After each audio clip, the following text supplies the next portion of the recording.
जय हिंद साथियों। जैसा कि मुझे आशा ही नहीं पूरा विश्वास है कि आप लोग अपनी यूपी आर्ट की तैयारी बहुत ही अच्छे से कर रहे होंगे।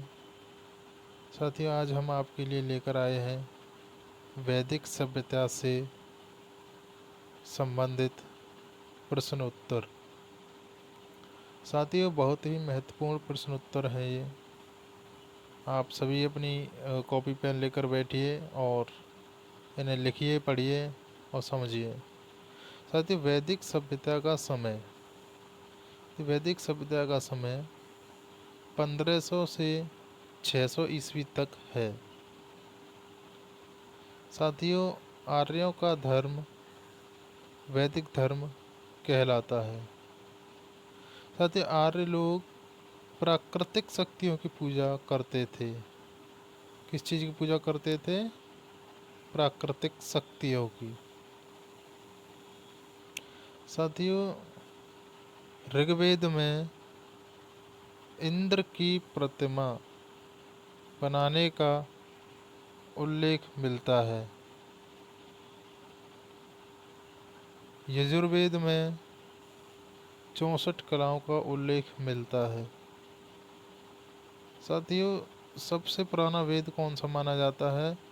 सबसे पुराना वेद ऋग्वेद को माना जाता है। ऋग्वेद। संगीत के 7 सुरों का उल्लेख किस वेद में किया गया है? सामवेद। जीवन का विज्ञान किस वेद को कहा जाता है? जीवन का विज्ञान अथर्ववेद को कहा जाता है। साथियों, उपनिषद की संख्या कितनी होती है? साथियों, उपनिषदों की संख्या 108 है तथा वहीं शास्त्रों की संख्या 6 है। साथियों, व्याकरण का जनक किसको माना जाता है? पाणिनि को। किसको? पाणिनि को। कहते पाणिनि की पुस्तक का नाम क्या है? पाणिनि की पुस्तक का नाम अष्टाध्यायी है। ज्योतिष शास्त्र के जनक कौन हैं? ज्योतिष शास्त्र के जनक लगध मुनि हैं। साथियों, पुराणों की संख्या 18 है तथा सबसे प्राचीन पुराण कौन सा है? साथियों, सबसे प्राचीन पुराण मत्स्य पुराण है। साथियों, बहुत ही सरल प्रश्न है, आप इन्हें लिखिए, याद कीजिए। आपकी यूपी आर्ट के लिए बहुत ही महत्वपूर्ण है। साथ ही साथ आर्यों के इतिहास की जानकारी ऋग्वेद से मिलती है। आर्यों के इतिहास की जानकारी कहाँ से मिलती है? ऋग्वेद से। आर्य मूल रूप से कहाँ के निवासी थे? साथियों, आर्य मूल रूप से मध्य एशिया के निवासी थे और उनकी भाषा संस्कृत थी। साथियों, आर्यों के सर्वाधिक प्रिय देवता कौन कौन थे? इंद्र, पशु और घोड़ा। साथियों, दक्षिण भारत में पाषाण काल के बाद किस युग का आरंभ हुआ था? पाषाण काल के बाद लोह युग का आरंभ हुआ था। मध्य प्रदेश के गुनजेरिया नामक गांव से साथियों, मध्य प्रदेश के गुंजेरिया नामक गांव से तांबे के बने 424 यंत्र प्राप्त हुए हैं जो लगभग 2000 ईसा पूर्व के हैं। साथियों, इसे आराम से सही तरीके से याद कीजिए। मध्य प्रदेश के गुंजेरिया नामक गांव से तांबे के बने 424 यंत्र प्राप्त हुए हैं जो लगभग 2000 ईसा पूर्व के हैं।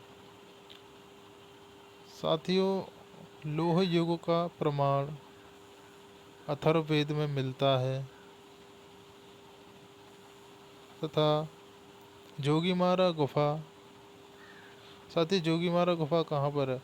जोगीमारा गुफा छत्तीसगढ़ में सरगुजा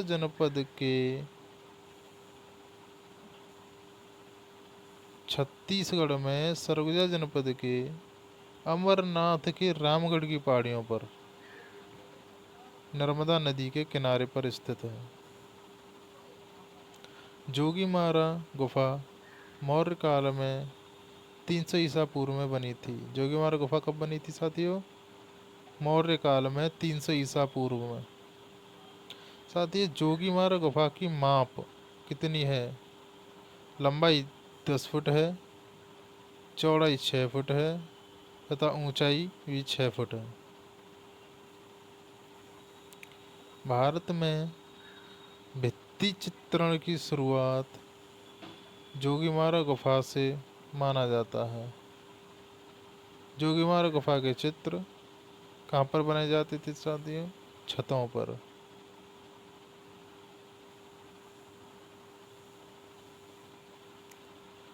जोगीमारा गुफा को प्राचीन रामायण काल में झारखंड और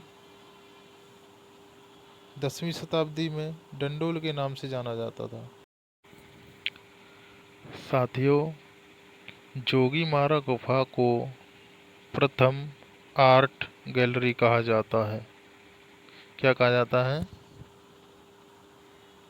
प्रथम आर्ट गैलरी। जोगीमारा गुफा में किस देवता का मंदिर है साथियों?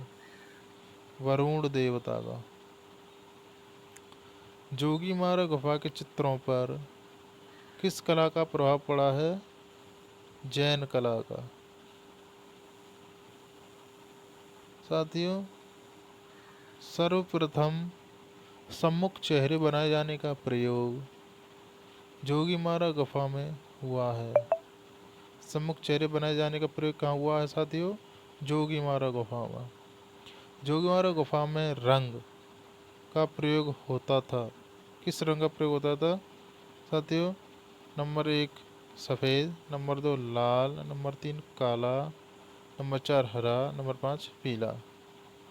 साथ ही जोगीमारा गुफा चित्रों की सीमा रेखाएं लाल रंग से बनी हैं। जोगीमारा गुफा के चित्रों के विभाजन के लिए बनाए गए हाशियों में किस रंग का प्रयोग होता था? साथ ही पीले रंग का प्रयोग होता था। जोगीमारा गुफा में चित्रों की पृष्ठभूमि को किस रंग से बनाया गया है? साथ ही चित्रों की पृष्ठभूमि को सफ़ेद रंग से बनाया गया है। साथियों असित कुमार हल्दर और क्षेमेंद्र नाथ गुप्त ने जोगीमारा के चित्रों का अध्ययन 1914 ईस्वी में किया और इनके संबंध में विस्तृत लेख प्रस्तुत किए। साथियों आज के लिए बस इतना ही। बाकी आप लोगों को अगली नेक्स्ट वीडियो में और अच्छे अच्छे प्रश्न लाकर आप लोगों की तैयारी के लिए मेहनत करते रहेंगे। इसी के साथ अब मैं अपनी वीडियो को समाप्त करता हूँ। जय हिंद।